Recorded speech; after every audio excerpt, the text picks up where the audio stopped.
I'm gonna tell you right now. This is from her father. You bunch of lying no good punks, and I know who it's coming from because I've traced it, and you've been reported to cyber police because I've traced it.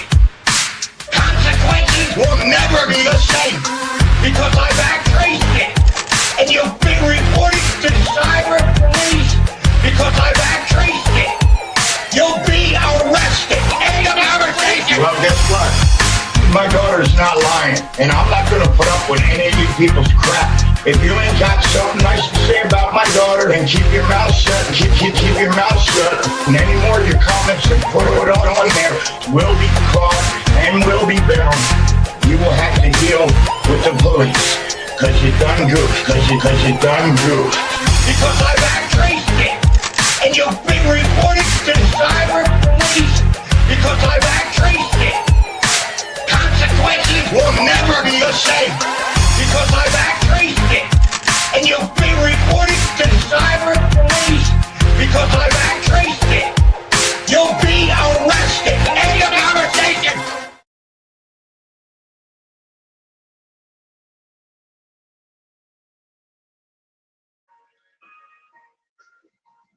What is up, everybody? Your boy blew up on here.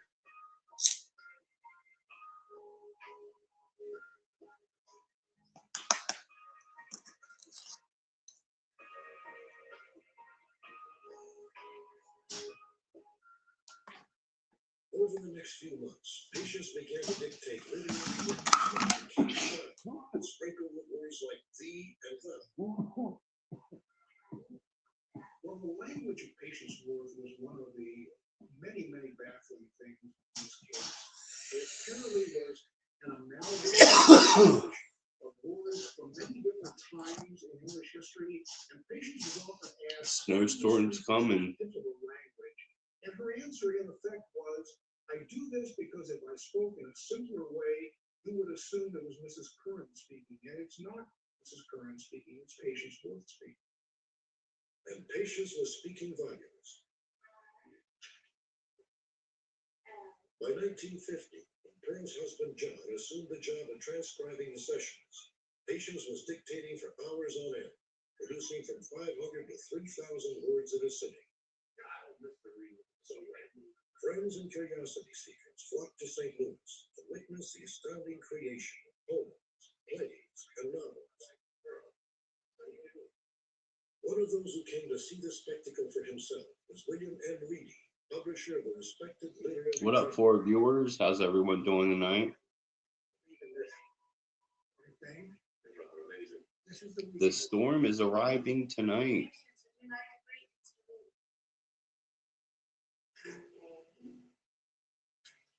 Patience replied with characteristic irreverence. Roughly translate, "Hello, Mr. Fat and Wine." Fat and Wine? It certainly does. Mr. Reedy, how would you like to join in and ask Patience a question yourself? Do you suppose Patience would continue her work on the novel? I have my hands on it. I don't see. By the end of the session, William Reedy was enchanted. Yes. His enthusiastic articles helped propel the case to international prominence. Reedy never was willing to admit that Patience Worth was indeed a spirit. He never would go that far. But what he did proclaim, and he proclaimed it again and again in his treatment, was the literary merit of the writings of Patience Worth. In fact, he said that these were extremely remarkable writings, almost unparalleled in literary history. The praise continued when Patience completed a full-length novel, The Sorry Tale. Despite its mysterious origins, the book was snapped up by publishing giant Henry Holt & Company. The Sorry Tale was a novel about Palestine at the time of Jesus. A leading historian in St. Louis reviewed The Sorry Tale, and he said, unquestionably, this is the greatest book about Jesus written since the Gospel. Now, for a distinguished historian to write something of this kind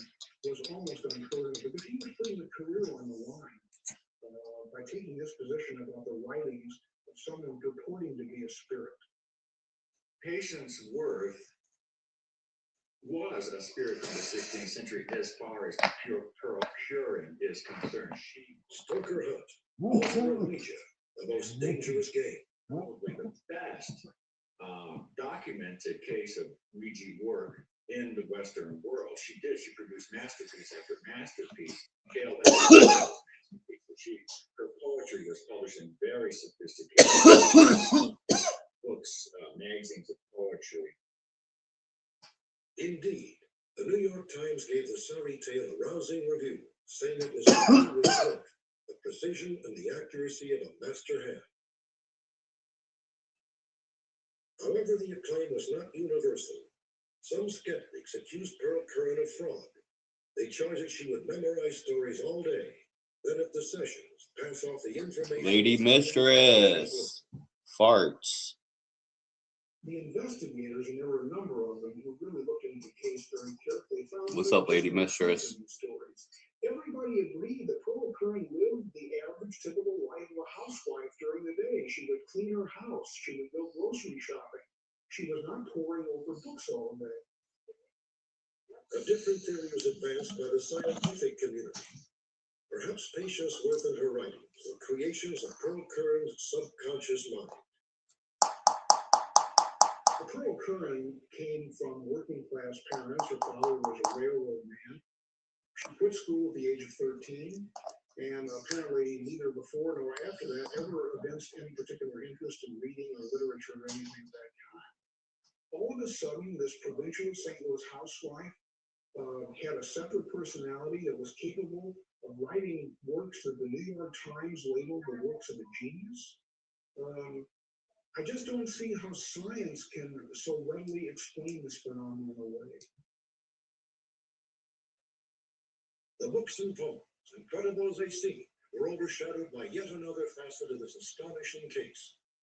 The Curran, childless after 9 years of marriage, finally decided to adopt, at the persistent urging of none other than Patience Worth. In August of 1960, Crone John made arrangements with a widow who was unable to care for the baby she was expecting. A baby Patience predicted would be a girl. For many, the episode would provide convincing evidence that supernatural powers were at work. One evening, Patience was busily dictating when, precisely at 8 p.m., she suddenly stopped and she said in her own words, "This is enough. How can I go on reading," which is what she called her writing, "when something of this importance is happening?" And she refused to continue. John, I'm suddenly feeling very faint. The Currans received electrifying news. The child they planned to adopt was born at 8 p.m. Born at precisely the moment Patience had interrupted her Ouija dictation.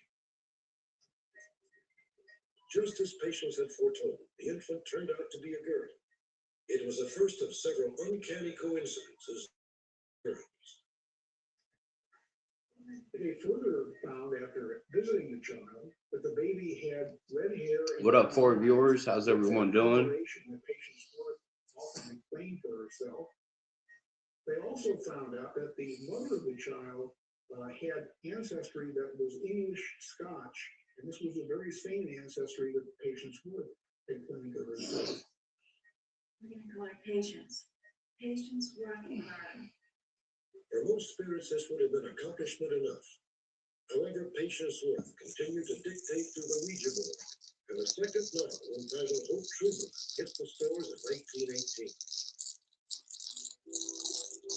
The communication between Pearl and Patience continued unabated for another 19 years. Pearl's husband, John, transcribed the sessions until his death in 1922. In 1930, at the urging of a close friend, Pearl moved to St. Louis to Los Angeles. In November of 1937, the legacy of Patience Worth drew to a close with a disquieting peace.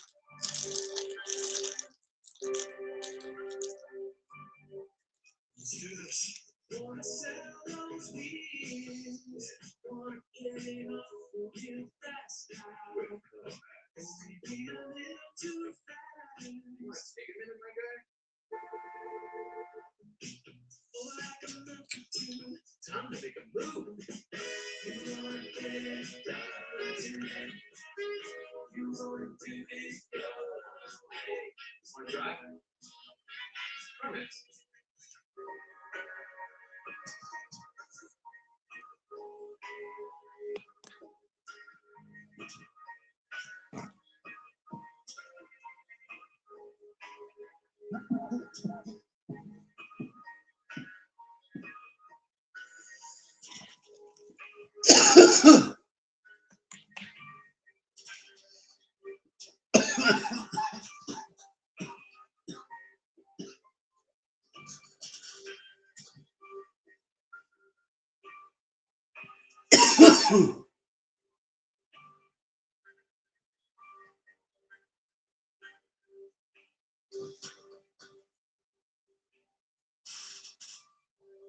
Prediction.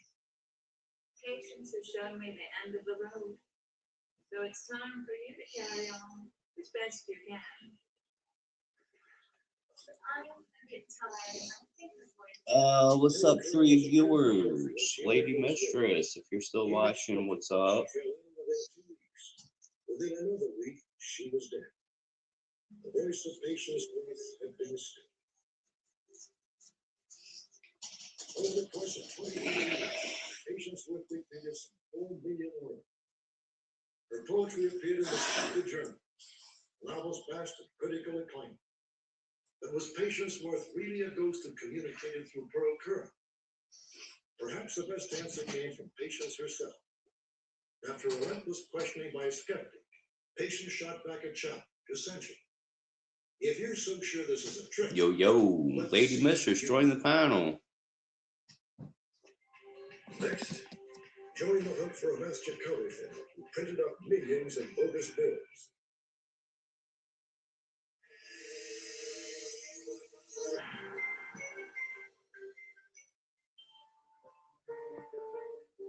Day in and day out, it is a never-ending battle along thousands of miles of border, with dozens of checkpoints.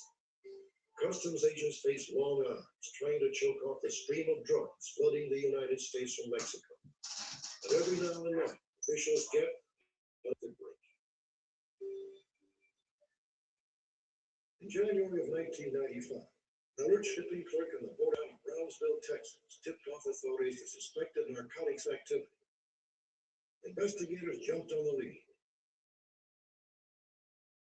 To take a surprising twist and blow the cover of a master counterfeiter who's literally making millions. It all started when a man named John Vogel sent a package to his business address in Minnesota. What are you shipping today? What do you mean? What's inside the box? Well, what did I put on the form? You wrote down clothes. Yeah, that's right. Close. And it's going to Minnesota? Yeah. The clerk was suspicious with Vogel's answers to the questions, being that it's on a border town, and being cognizant drugs do originate out of Mexico into the United States. She contacted U.S. Customs officials. Customs officials arranged for a drug-sniffing dog come in. Dog alerted or hit on the package for the presence of narcotics. Customs officials then arranged for the package to be forwarded on to Minnesota. Let's see what we got here. Local police and customs agents were waiting for the parcel when it arrived in Minnesota. A search warrant allowed them to inspect the contents. Inside the package, they found various pieces of men's clothing and also 2 aerosol containers with fake bottoms. Inside the containers were about 4 grams of cocaine and 38 $100 bills, and several strips of test print that's using counterfeit that reflects the Treasury seal and serial number. A 4-gram cocaine bust is not even a pistol shot in the war on drugs. But authorities have stumbled upon what would prove to be one of the biggest counterfeit operations. You watch JCW Lunacy? No, I don't watch that, Dark Prince. I'm not really into wrestling. I was into wrestling like WWF, which became WWE, of course, and WCW. I saw both of those live in Salisbury, Maryland, when I was a kid. And I used to watch them all the time on TV, but I kind of grew out of it, like playing a couple wrestling video games.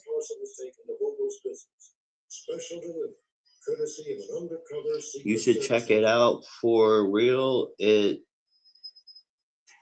something special. You should check it out for real. It's something special. Yeah. Officials found approximately $50,000 in counterfeit money. Some of the counterfeit looked like it had just recently been printed. It was drying open on various workbenches in the shop. Vogel's counterfeit was described as very good or excellent. He used various colors of ink on the bills, as well as some of the colored threads that are put into the bills for authenticity. Is Violent J in it a lot? Also searched the storage locker.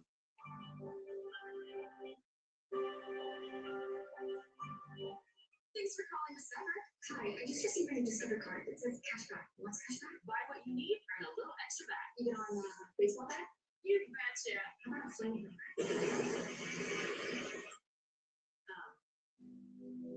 Thanks for calling Discover. Hi, I just received a Discover card that says cashback. What's cashback? Buy what you need, earn a little extra back. Even on baseball bat? You betcha. How about a flaming My hair is all crazy right now.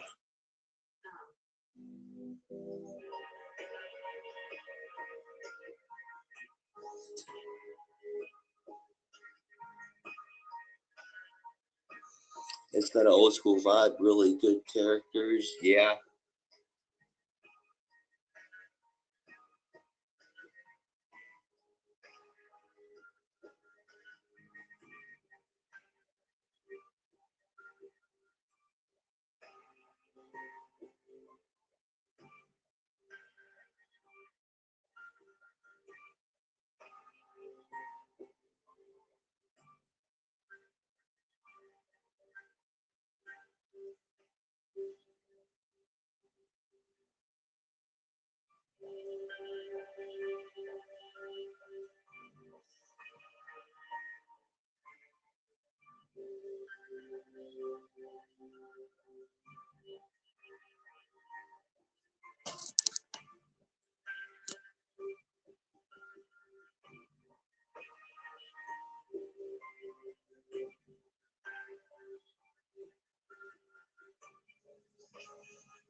Vogel had rented. In that locker, they found 196,114 counterfeit $100 bills.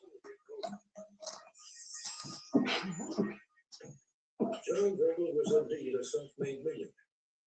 The bogus seals added up to an eye-popping $19,611,000, the fourth largest haul in United States history. Shortly after his release from prison, Vogel had served time for 1986 on a bank robbery. While he was incarcerated, he was assigned to the printing industry. There it's believed he learned the name from another inmate. authorities nabbed Vogel just in time. Though he had pressed millions in phony bills, he had circulated less than $50,000 worth. Authorities learned that Vogel had logged thousands of miles, crisscrossing America, spending his phony $100 bills one by one. By the time he was arrested, Vogel's handiwork had surfaced in nearly half the states in the country. On January 17th, 1995, Ogle was released on a personal recognizance law. He promptly disappeared, has not been seen since.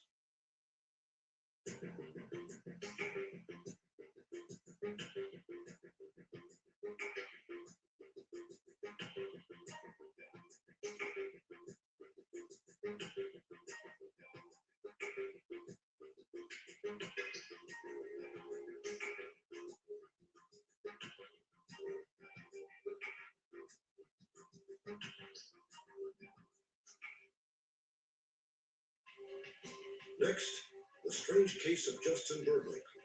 Did he run away from the army, or did a secret operation lead to his death? Check out episode 64 out later if you can. You should be watching.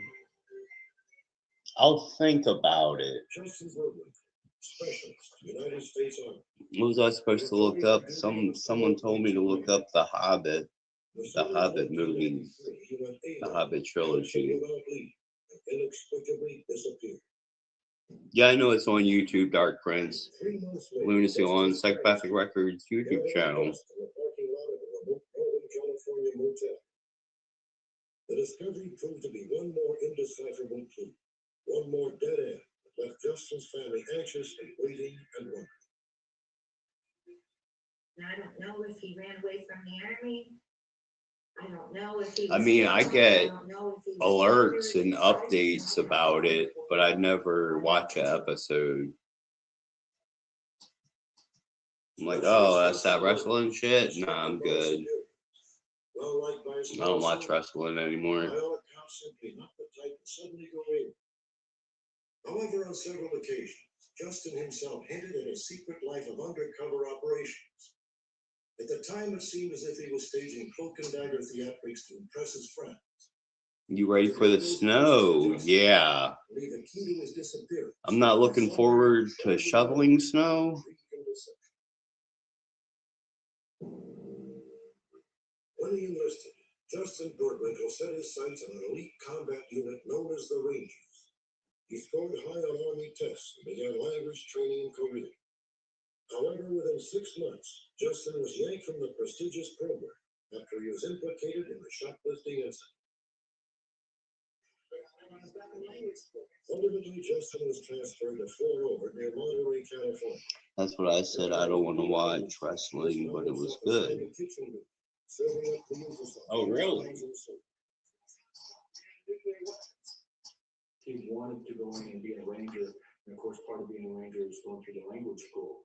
When they took him out of there and put him in the cook section, he really had a hard time dealing with it at first, but then he kind of refocused himself and said, well, you know, if I want to be a ranger, I'm going to have to get back in there and really soldier to get back to it. Like many of his fellow soldiers, Justin frequented area nightclubs on the weekend. In August of 1992, he met Yolanda Antunes, a computer science student at Santa Clara University. I know the 24-hour place down the street. There was a report there, and he asked me for my phone number, and I gave it to him. And then one weekend, he showed him my door, picked me up, and went to San Francisco. And that's where it started. We spent a whole day in San Francisco, and we knew, you know, I knew. He was a great guy.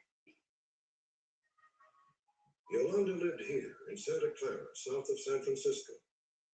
Fort Ord was 85 miles down the coast near Monterey. Before long, Justin was visiting Yolanda at every opportunity. During the subsequent months, she began to see the first signs of Justin's secretive life. Citing urgent business, he would interrupt his stay to shuttle back and forth between Yolanda's apartment and Monterey. All of a sudden, he would just stop what he's doing and I would say, I'm sorry, but I have to go to Monterey and see some people. I'll be right back. And I'll be just like that, out of the blue. And he said, just don't ask me what it's about, I'll just return. And that's how it kind of bothered me, because we had a good day, and all of a sudden he'll leave. And then he started getting more vague. I can't tell you. I really can't discuss this with you right now. It's not right for you to know. And later on, it became more like, it just won't be a good thing for you to know. It won't be, you know, I'm doing something, you know, kind of secret, and I can't reveal it to you. In February of 1993, Justin was transferred from Fort Ord to Fort Lewis near Tacoma, Washington. It wasn't until May, some 10 weeks later, that Justin made a trip south to spend a 2-week It is term in really Colorado. cold out. She recalls the visit as a jumble of baffling incidents and odd behavior. Justin always had a briefcase with him, but I didn't think much of it because a briefcase is a briefcase. You can't make much about a briefcase, except he would be very secretive about it. He would never open it in front of me.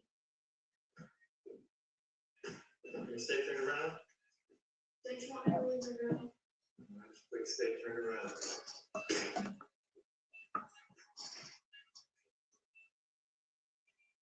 There was this one time, and I kind of angered myself just to turn and look over my shoulder to see what he was doing.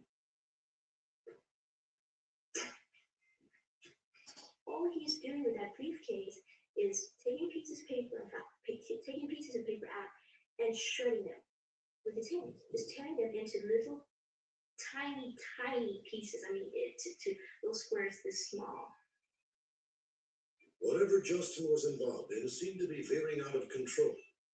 Yolanda says that one day she found Justin alone in the living room and sobbing.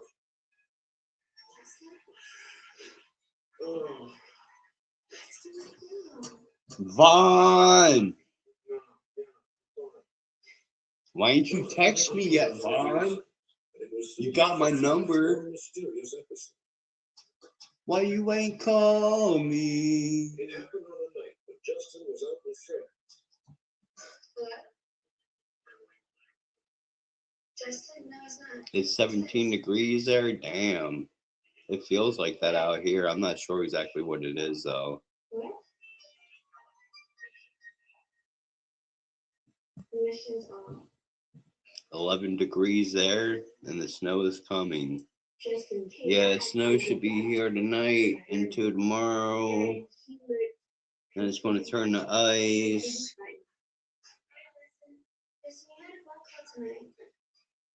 Here? Yeah, some guy called and said that emissions off. Damn it! Damn it! Oh, Justin, what time did they call? I think it was around 9:30. Who was it? What did they say the name was? They didn't give a name. They just said, tell them that the mission's off, and they just hung up. Damn it! Damn it! Justin, who are they? Who are these people? Justin refused to discuss the call or explain the message. Yolanda was still in the dark a few days later when Justin packed his bags and headed back to Fort Lewis. See you next weekend. I'm gonna drive down. During his first week back at the base, Justin called his parents and sounded perfectly normal and upbeat. I'm doing good. How about you guys? However, at around the same time, for reasons that remain obscure, Justin purchased 2 handguns and more than 100 rounds of ammunition. Friday, You hate June snow, 4th, yeah. 1983, 0430 hours. Private Justin Bergman failed to report for kitchen duty at Fort Lewis. I hate busting my ass on the ice. Gotta be all careful you don't bust your ass. Yeah, I gotta break out my boots for the snowstorm. What up, still? Thankfully, I got boots and gloves somewhere. Pretty sure I got some gloves. Captain Heiselman, I listened to duty sergeant in the mess hall. Not an AWOL, sir. For a man who had apparently gone AWOL, Justin was not making much of an effort to hide. In fact, he had been at Yolanda's since late Friday night. I can't see you. What time is it? It's not 3. Aren't you glad to see him? It's 3 o'clock in the morning. Supposed to get 12 to 17 inches of snow. Yeah, well, we're going to get a lot of snow, like a foot or something. And then it's going to turn to ice. He was not exactly on vacation. She insisted that he call his parents. No, I'm not AWOL. I wouldn't do anything like that. I'm gonna call Heinz, and that's a mistake. Figure that out. I'm working. Yes, I'm working. And I said, well, what do you mean you're working? And he just said, I can't tell you anymore. He said, well, I will straighten it out. We'll explain it all later, and I will, okay? I just can't. I'm doing something very important right now. All right? You have to believe me, and I'll explain to you later. I said to him, at least call Captain Heintzelman, you know, at least call him, and he said that he would. But Justin did call into the unit. He did indicate that he was gonna come back and that he had a couple more things to do. Once he got to. I need to get something to taken eat. care of, that he was gonna come back to Oh, the some unit. of your destinations have errors. But Justin Fuck did out not of here with report that it. shit. Instead, he remained at Yolanda and continued his mysterious trips to Monterey.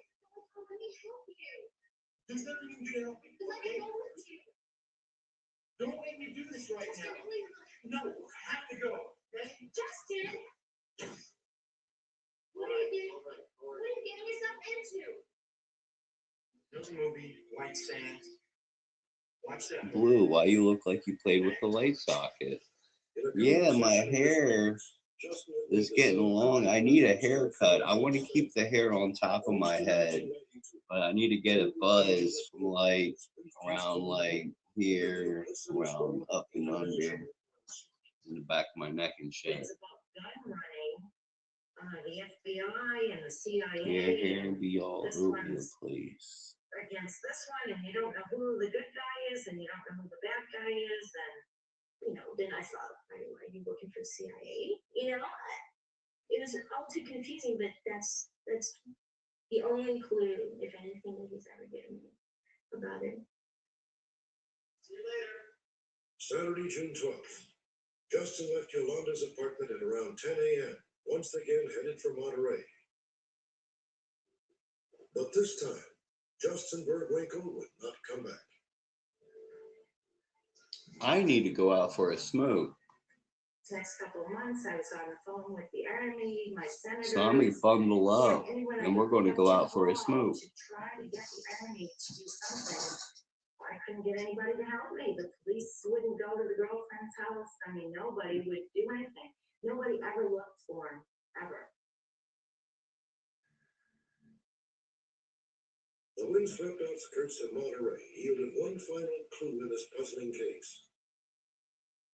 3 months after Justin vanished, his car was found in the parking lot of an isolated beachfront motel. The Bergwinkles flew in from Massachusetts to investigate. They learned that their son's name did not appear in the motel register, although the car had been in the parking lot for nearly 3 months. The manager assumed it had been left by a guest for later pickup. Justin's handguns were nowhere to be found, but his briefcase had been smashed in the trunk. Curiously, his car keys were locked inside, along with his wallet, credit cards, and military ID. You knew something was drastically wrong. And you knew, like, more or less that he had placed everything just the way he wanted it found. That's the way I looked at it. Tucked in Justin's wallet was a standard issue military dog tag. When Yolanda learned of that discovery, she recalled a chilling conversation. We were driving down one time in his car and Justin had his dog tags and he said, do you know what they're for? I kind of had an idea, but I suggested, no, what are they for? And he said, well, when a soldier dies, he Ooh, I can want to eat a brownie. you can identify it. I said, okay. He says, well, if you ever see these, lines I'm down. gonna eat a brownie really quick. Fun times, yep. The funnest of times. Your mental health is better by having uncontrollable body movements called TD, tardive dyskinesia, can feel embarrassing. I asked my doctor about treating my TD with Ingrezza. Everyone prescribed Ingrezza reduced TD movements by greater than 10 times, with most seeing a response as early as 2 weeks. And you can keep taking those mental health meds. Ingrezza can cause depression, suicidal thoughts, or actions in patients with Huntington's disease. Call your doctor if you become depressed, have sudden behavior, mood changes, or suicidal thoughts. Don't take Ingrezza if allergic. Serious side effects may include allergic reactions like sudden, potentially fatal swelling and hives, sleepiness, the most common side effect, and heart rhythm problems. muscles. Know how Ingrezza affects you before operating the car or dangerous machinery. Report fever, stiff muscles, or problems thinking, as these might be life-threatening. Shaking, stiffness, drooling, and trouble with moving or balance may occur. Taking control starts with asking your doctor about Ingrezza.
Drove him deeply and he left his car.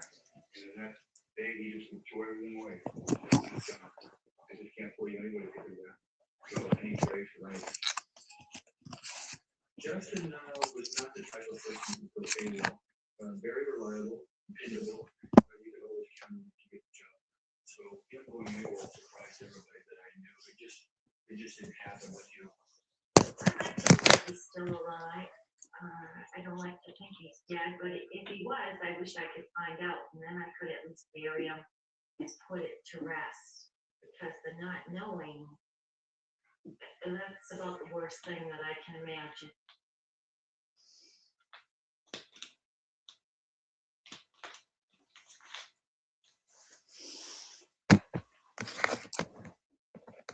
Alright, it's going to be cold out this bitch.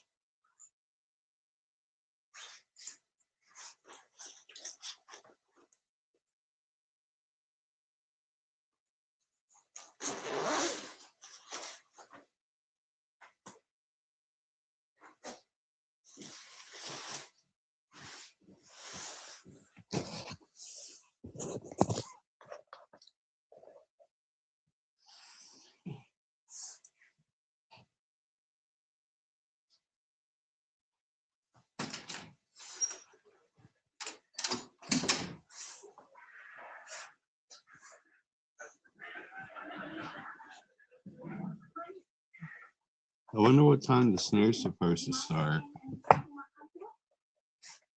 No, change away. Oh, look, why don't you put some records on? I always travel with my whole collection. Who's your favorite? Margaret Truman. I'll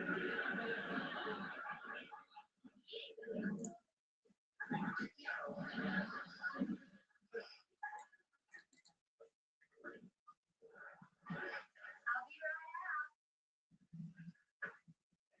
Okay.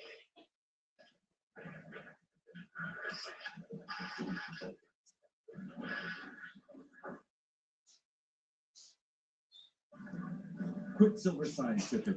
Live life optimized. Daily life can feel like a tug of war, but Dutch Online Vet Care is here to make the lives of you and your pets. What channel is the Weather Channel? From the comfort of your home instead of piling your furry friends in the car for their appointments. With Dutch, there's no wrestling with pet carriers, just friendly expert advice that gets to the root of the cause of your. Frequently things we may see, and it's changing the forecast in different locations because of sleep.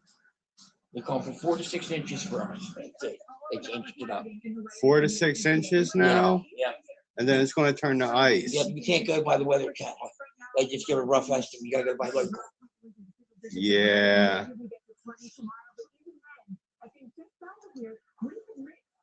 You gotta go by local. You can't go by. The temperature's going to warm up at least for a little bit here, and that's so critical to the Well, there's possibly another one coming next weekend too. Okay, we were supposed to get hit with more, but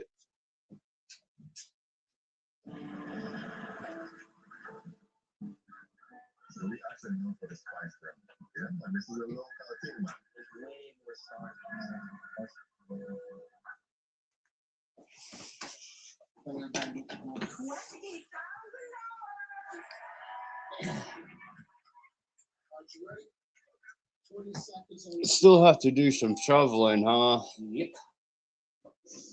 You're gonna do it all? No, No? you're gonna do it. I was thinking we can get Pop Off to do it.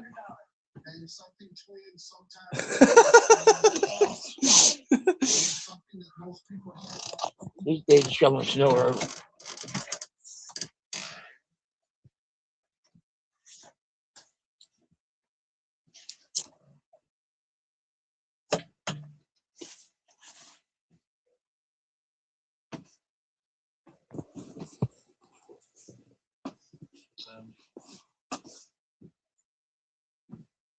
Oh yeah, it's clouding over.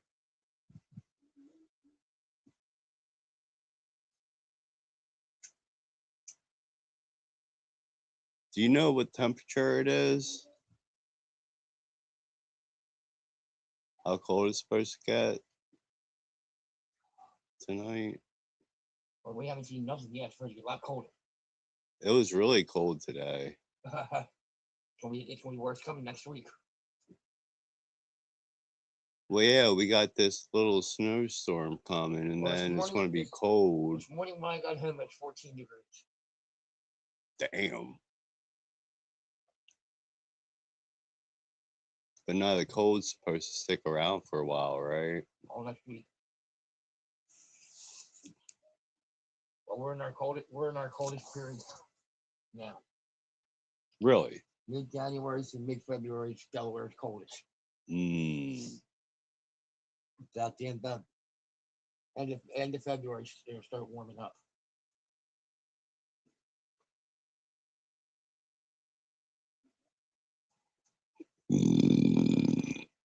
And hopefully by the end of February, people will be back on the road. Oh, yeah? Yep. Cool.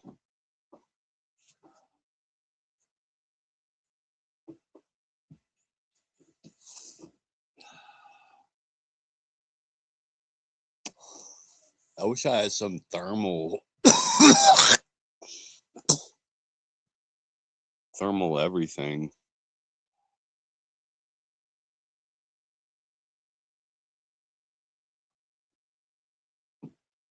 Actually, best ones to buy are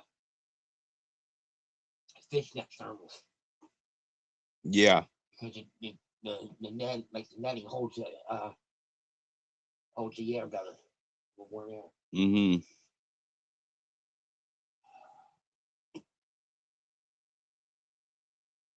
That's when we were going. Tomorrow's the last day of football season. Oh, yeah? And then 2 weeks from tomorrow is the Super Bowl. 2 weeks from tomorrow is 2 weeks from tomorrow is Super Bowl.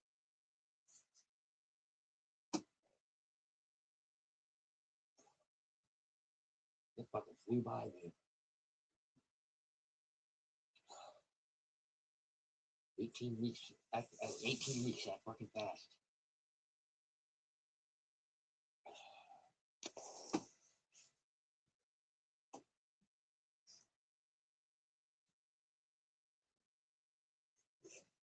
Who do you think's going to win the Super Bowl?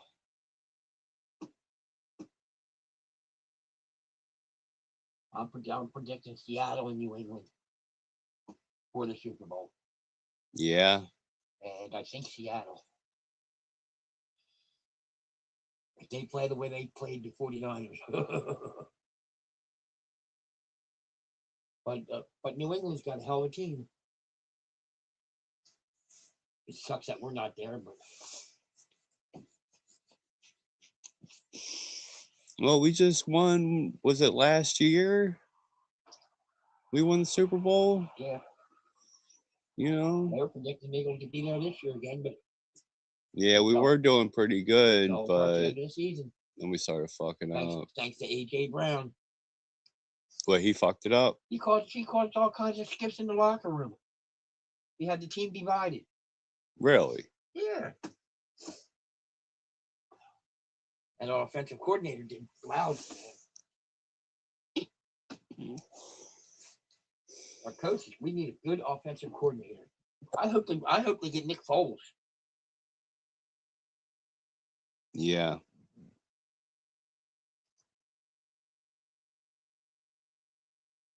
There's all kinds of scuttlebutt on there that they're firing Nick Sheridan and bringing in Tomlin from the Steelers. Coach ain't gonna get rid of Sheridan. Every year he's been with us, he's gotten us to the playoffs.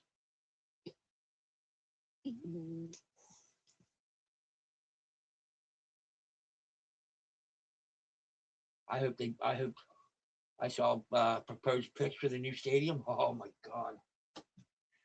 A new Philly stadium? Eagles. Yeah. Oh yeah. It's gonna make Dallas Stadium look like a joke.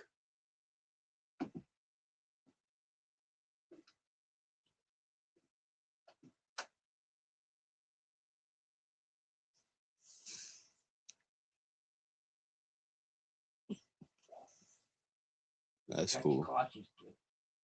Projected cost is $3.5 billion. God.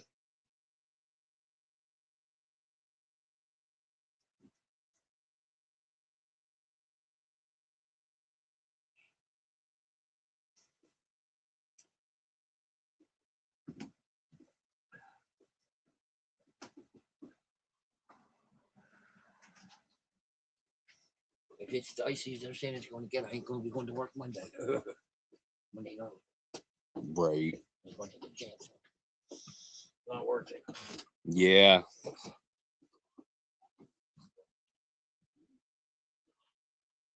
Well, they were predicting more snow, but we're not going to get that much now. Thank God. It's not going to be as bad as it could have been.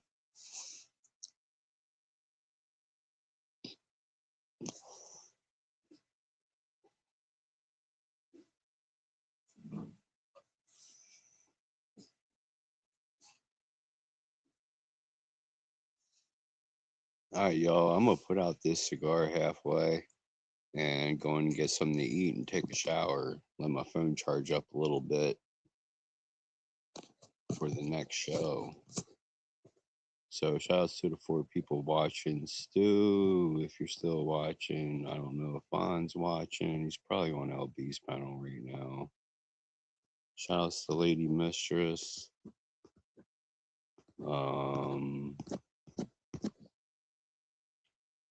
Yeah, I'll talk to y'all later. I'm gonna tell you right now, this is from her father. Your bunch of lying no good punks, and I know who it's coming from, because I've traced it, and you've been reported to cyber police, because I've traced it. Consequences will never be the same, because I've traced it, and you've been reported to cyber police, because I've traced it. You'll be arrested. End of conversation. Well, guess what? My daughter's not lying, and I'm not going to put up with any of you people's crap. If you ain't got something nice to say about my daughter, then keep your mouth shut. Keep your mouth shut. And any more of your comments and put it on there will be caught and will be bound. You will have to deal with the police, because you done goofed. Because you done goofed. Because I've traced it, and you've been reported to cyber police.